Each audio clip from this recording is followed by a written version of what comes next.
की मीटिंग जो है मुख्यमंत्री सुखविंदर सिंह सुक्खू जी की अध्यक्षता में हुई है और जिसमें बहुत सारे फैसले जो है आज कैबिनेट ने लिए हैं। ये कैबिनेट मीटिंग लगभग कोई 4 घंटे के करीब चली है और कोई 2 दर्जन से अधिक जो है अलग अलग जो है एजेंडाज थे जिन पर विस्तृत रूप से जो है वो चर्चा हुई है। सबसे अहम फैसला जो हुआ है वो कैबिनेट ने आज 700 पोस्टें जो है होमगार्ड्स की जो है वो नई स्वीकृत की है। मैं हूं HIV वायरस, नाम तो सुना ही होगा।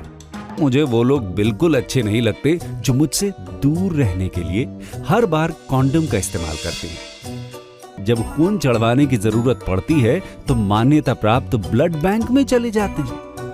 कोई बात नहीं, इन लोगों को अगर मुझसे दूर रहना है तो मैं भी ऐसे लोगों से दूर रहता हूं।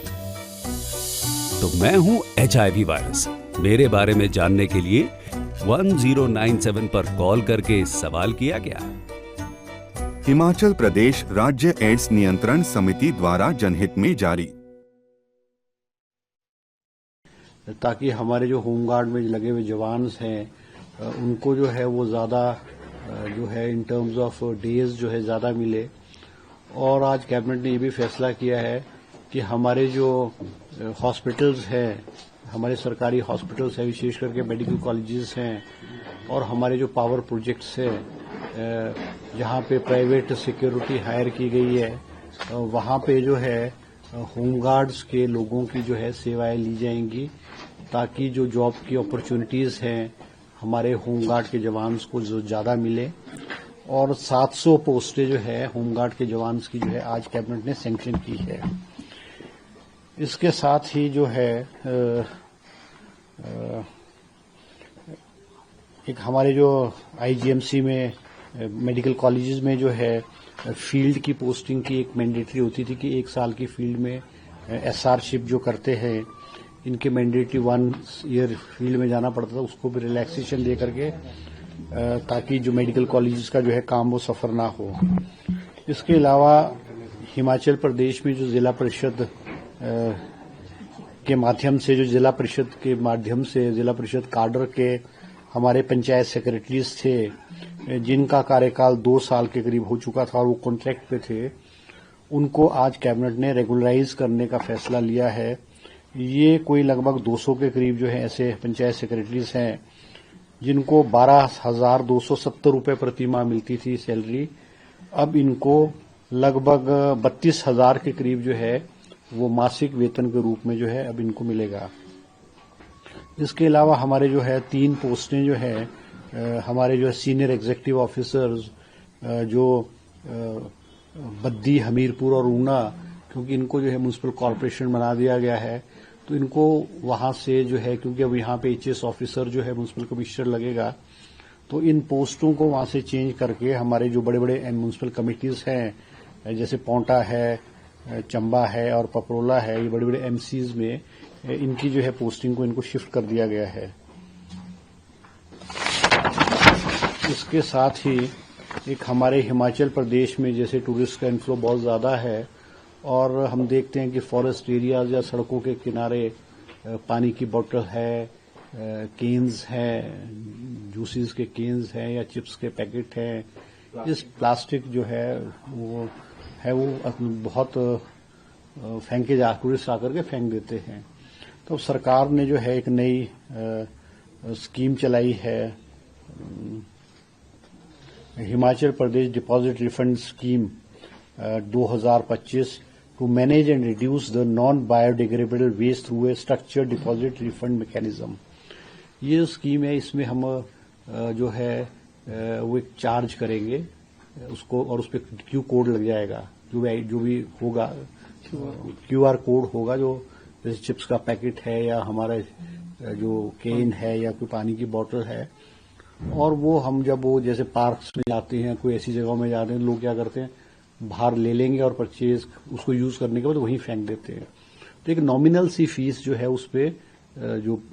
चीज है उस पर ली जाएगी और उनको एक पर्टिकुलर प्लेस हो जाएगी जहां पे हमारे जो कलेक्शन सेंटर होंगे तो वहां डिपॉजिट उनको वहां फेंकनी पड़ेगी और वो जो अमाउंट जो है एक चार्जेबल अमाउंट होगा वो रिफंडेबल हो जाएगा, इसलिए कि ताकि हमारा जो पर्यावरण है उसको जो है वो बचाया जा सके। और ये एक्सपेरिमेंटल बेसिस पे भी स्कीम जो है एक आधे स्थान पे किसी टूरिस्ट प्लेस पे जहां पे इनफ्लो ऑफ टूरिस्ट बहुत ज्यादा है वहां पे एक्सपेरिमेंटल बेसिस पे इसको स्टार्ट किया जाएगा। इसके साथ ही जो है क्योंकि शिमला में भी मुख्यमंत्री जी का है कि भाई शिमला को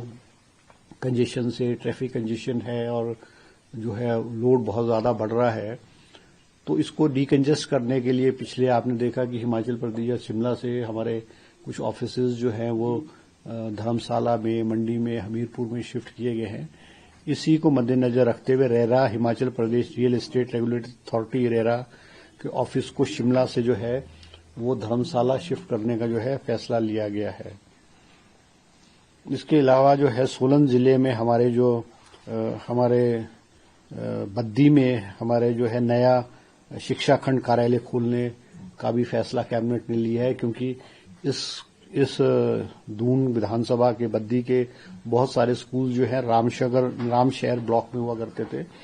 रामशहर से स्कूल्स कट करके नए हमारे block primary education office Baddi में जो है वो शिफ्ट किया जाएगा। इसके अलावा जो है हमारा जो कुछ एरियाज जो है म्युनिसिपल कॉरपोरेशन ऊना में जो है इंक्लूड करने के लिए जो है लोगों की मांग थी, जो एडजॉइनिंग एरियाज थे कि म्युनिसिपल कॉरपोरेशन एरिया ऊना में इनको ऐड किया जाए। आज कैबिनेट ने उनको जो है इंक्लूड किया गया है। एक और अहम फैसला, क्योंकि दिसंबर के महीने में हमारे जो पंचायती राज इंस्टीट्यूशंस हैं, चाहे पंचायत है, बीडी पंचायत समिति है, जिला परिषद है, उनका कार्यकाल जो है वो 2025 दिसंबर में जो है वो पूरा हो जाएगा। और क्योंकि रिजर्वेशन का रोस्टर जो है वो 6 महीने पहले जो है उसको डिसाइड करना होता है कि वो रिजर्वेशन का रोस्टर चेंज होगा क्या नहीं होगा। और अमूमन ये जो है रिजर्वेशन का रोस्टर है हर 15 साल बाद जो है वो चेंज होता है, मतलब 3 बार रिजर्वेशन का रोस्टर होता है। जैसे पूर्व में 2010 में, 2015 में और 2020 में वो रोस्टर लगा, तो अब नए सिरे से जो है वो 2025 के पंचायत चुनाव में रिजर्वेशन का रोस्टर जो है वो नए सिरे से नए तरीके से जो है वो लागू किया जाएगा। इसके अलावा जो है हमारे जो पंचायत ब्लॉक्स हैं, हमारे 4 ब्लॉक्स हैं जो कि सुला है, भरवाना है, लंबा गांव है और भुरंज है। इसमें भी जो है क्योंकि कई चुनाव क्षेत्र में जो है वो पंचायत जो है वो 2-2 ब्लॉक्स में थी, तो इन चारों क्षेत्रों से जो है मांग थी कि भाई पंचायत को ब्लॉक्स को रीऑर्गेनाइज किया जाए और जो पंचायत की सुविधा के अनुसार जिस ब्लॉक में जाना चाहती थी वो प्रपोजल आरडी डिपार्टमेंट को आया और कैबिनेट के समक्ष आज जो है वो प्रपोजल डिपार्टमेंट का आया और कैबिनेट ने जो है चारों ब्लॉक्स की जो पंचायत जिनकी डिमांड थी उनको आज एक्सेप्ट किया है। तो ये चारों ब्लॉक्स में जो है रीऑर्गेनाइज जो है वो किया जाएगा। बाकी अमेंडमेंट है, टाउन एंड कंट्री प्लानिंग में है 2-3 अमेंडमेंट, 2 अमेंडमेंट्स थी, वो छोटी छोटी अमेंडमेंट्स थी, वो भी आज कैबिनेट जो है उसको जो है अप्रूव किया गया है। तो ये कुछ इश्यूज थे जो आज कैबिनेट के समक्ष जो है आज कैबिनेट ने जो है फैसले लिए।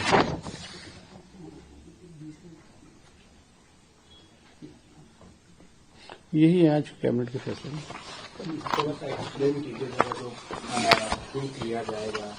देखो शुल्क नहीं, जो ऐसा ना शुल्क है बड़ा नॉमिनल सा शुल्क होगा, वो इसलिए रिफंडेबल होगा। वो शुल्क वो ऐसा नहीं होगा जैसे उसमें QR कोड होगा, जैसे चिप्स के पैकेट है या वो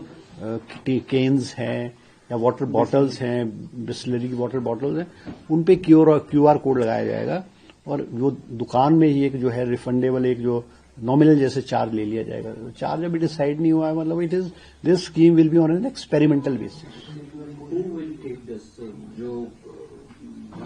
नहीं वो हम जहां से बाय करेंगे वहां होगा और हमारे अपनी जो है कलेक्शन सेंटर्स एस्टैब्लिश किए जाएंगे। मान लो अगर कोई पर्टिकुलर एरिया है वहां पे 2 कलेक्शन सेंटर या 3 कलेक्शन सेंटर होंगे जो है आप जैसे if you will enter that premises या कहीं आप एंटर करोगे, आपने अगर कोई चीज खरीदी है तो आपको नॉमिनल चार्ज लगेगा और जब when you will come out of that premises या कुछ एरिया से बाहर आओगे वो आपने उसको एक पर्टिकुलर हमारे जो कलेक्शन सेंटर होंगे वहां पे अगर आप डिपॉजिट करेंगे, वहां पे उसको फेंकेंगे, तो आपके जो नॉमिनल चार्जेस है वो आपको रिफंड हो जाएगा। ये जस्ट स्कीम एक एक्सपेरिमेंटल बेसिस पे, ताकि हमारी जो सड़कें हैं, हमारे जो जंगल है, हमारे जो पब्लिक प्लेसेस है, वहां पे लोग चीजों को ऐसे वैसे ना फेंके, सड़कों में ना फेंके, तो एक पर्टिकुलर सेंटर हो जाएगा, वहां पे कलेक्शन हो जाएगी। उस उद्देश्य से इस स्कीम को आज कैबिनेट ने अप्रूवल दी है, और एक्सपेरिमेंटल बेसिस पे कोई जैसे कोई प्राइवेट कंपनी है उसको जो है दे दिया जाएगा। क्या कैनबिस कल्टीवेशन पे भी कोई डिस्कशन हुआ? नहीं, वो आज चर्चा हुई है, उस पर भी हमारी जो है, जैसे आज कैनबिस वाली पॉलिसी पे भी चर्चा हुई है, क्योंकि हमने हॉर्टिकल्चर यूनिवर्सिटीज को, एग्रीकल्चर यूनिवर्सिटी को और हॉर्टिकल्चर यूनिवर्सिटी को कहा था, मगर आज कैबिनेट ने जो है वो कहा है कि उसमें बड़ा डिले हो चुका है, और जो और स्टेट्स है, बहुत सारी स्टेट्स ने जो किस टाइप की जो है कैनबिस उगाई जाएगी, वो बहुत सारी स्टेट्स ने और बहुत सारे देशों ने वो किया है। तो आज कहा है कि नेक्स्ट कैबिनेट में जो है, आज हॉर्टिकल्चर डिपार्टमेंट को भी कहा है कि जो पॉलिसी है, किस प्रकार की पॉलिसी होगी, क्या शुल्क होगी, किस तरह से जो लाइसेंस इशू किया जाएगा, उस पर एक इनफॉर्मल चर्चा हुई। कोई ऐसा नहीं है कि कैबिनेट का वो आइटम नहीं था, पर एक इनफॉर्मल के रूप में जो है वो चर्चा की गई। और आज पावर की प्रेजेंट जो हमारे पावर के प्रोजेक्ट्स हैं, पुराने पावर के प्रोजेक्ट्स हैं, जो अधर में लटके हुए हैं पिछले 20-25 साल से,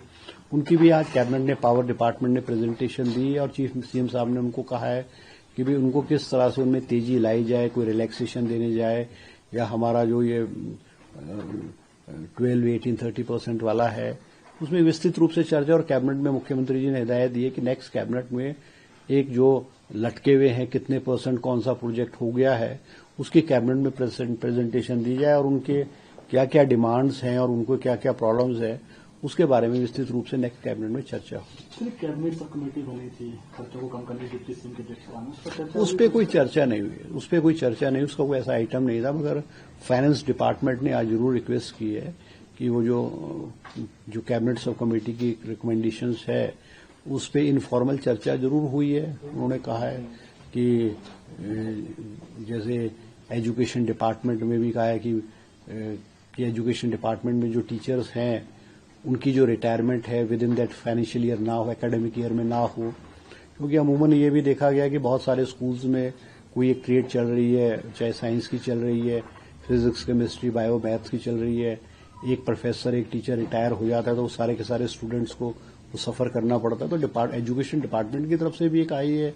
कि भी कम से कम जो है एकेडमिक ईयर में टीचर्स की रिटायरमेंट ना हो, उनको एक्सटेंशन दी जाए। और इस तरह के जो पहले भी एक बार 2010 या 11 में भी इस तरह की पूर्व में जो भारतीय जनता पार्टी की सरकार ने भी एक्सपेरिमेंटल बेसिस पे एकेडमिक ईयर में टीचर्स ना रिटायर हो किया, मगर ये एक प्रपोजल पे एक इनफॉर्मल डिस्कशन जरूर हुई है। तो सरकारी लंच, डिनर और दूसरा सब इस पे कोई चर्चा नहीं। सर बहुत सारे दफ्तर जो हैं वो शिफ्ट किए जा रहे हैं डीकंजक्शन के नाम पे। आपके विधानसभा क्षेत्र के साथ जो विधानसभा क्षेत्र लगता है, वहां भी औद्योगिक एरिया है, आपने भी सुझाव दिया है कि इंडस्ट्री का दफ्तर जो है वहां शिफ्ट कर दिया जाए? देखो ऐसा ना, जो भी ऑफिसेज जाएंगे वो एक पर्टिकुलर प्लेसेस पे, बड़ी जगहों पे जाएंगे, चाहे सोलन है, चाहे मंडी है, चाहे कांगड़ा है। अगर आप ये कहोगे कि हिमाचल प्रदेश के कोने में कहीं चले जाएंगे, तो उस हिसाब से मतलब एडमिनिस्ट्रेटिव पॉइंट ऑफ व्यू से भी जो है देखा जाएगा। और सबसे बड़ी बात है, किसी भी ऑफिस को शिफ्ट करने के लिए लोगों की सुविधाएं जो है, जहां लोगों को इनकन्वीनियंस ना हो और सेंट्रल प्लेसेस पे हो, वो मंशा वो रहती है। क्योंकि ऑफिसेज अगर जाएंगे भी तो वो डिस्ट्रिक्ट हेडक्वार्टर पे जाएंगे, वो कोई स्टेट लेवल से ऑफिस उठ के कोई ब्लॉक लेवल पे या सब डिविजनल ऑफिस पे थोड़ी जाएंगे, वो तो डिस्ट्रिक्ट लेवल पे जाएंगे। और खास करके हमारे जो बड़े बड़े शहर है, जैसे मंडी है या धर्मशाला है या इस तरह के यहाँ जाएंगे तो टाइम्स तो। आपके डिपार्टमेंट से रिलेटेड एक सवाल, दो मेजर अच्छा, एक वो मैं आज भूल गया बात है क्या, जैसे माइनिंग डिपार्टमेंट में ना, क्योंकि हमारे कुल्लू में 2023 में बड़ी बारिश हुई थी, उसमें बहुत भारी नुकसान हुआ था और ब्यास की वजह से नुकसान हुआ था। आज कैबिनेट ने जो है फॉरेस्ट कॉर्पोरेशन को ग्लेजिंग करने के लिए जो है वो अनुमति प्रदान की है कैबिनेट ने, और उसकी जो औपचारिकताएं वो पूरी करें, मगर कैबिनेट ने आज उसमें अनुमति अपनी दे दी है।